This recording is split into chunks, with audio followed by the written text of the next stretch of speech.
কর্তৃক আয়োজিত আজকের এই বিক্ষোভ সমাবেশে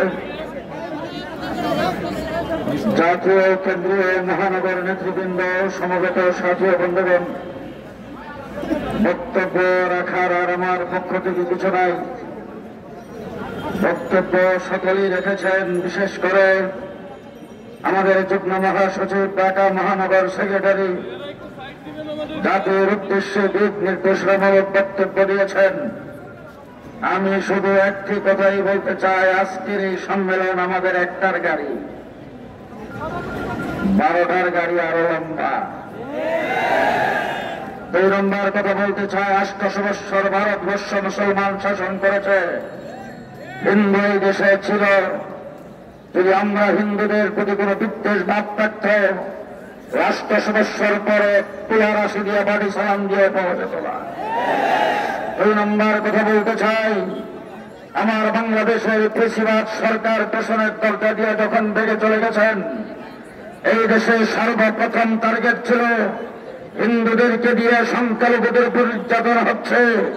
সেই দিয়ে শহীদ মিনারের সামনে আপনাদেরকে রাস্তায় নামিয়েছেন, মিথ্যা উদাহরণ দেখায় সাম্প্রদায়িক সম্প্রীতি বিনষ্ট করার চেষ্টা করেছেন।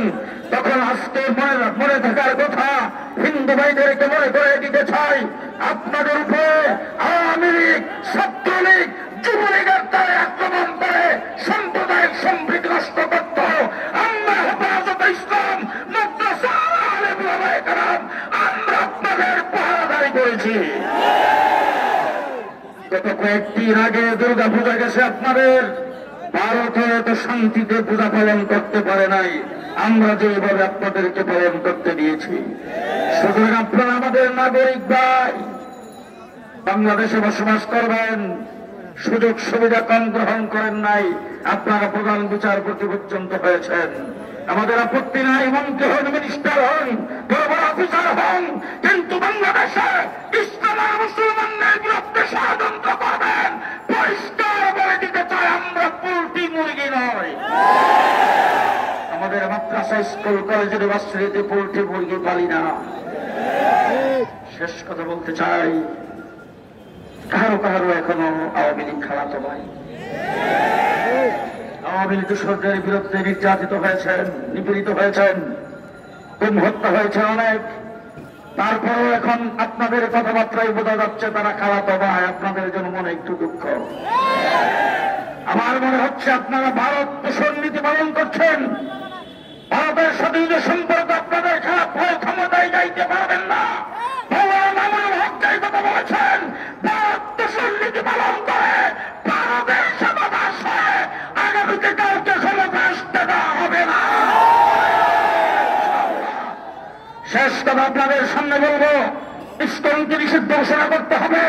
রাজুক শক্তির ষড়যন্ত্র যেদিক থেকে আসে সেদিক থেকে মোকাবেলা করতে হবে। অন্তর্বর্তীকালীন সরকারকে সহযোগিতা করতে চাই।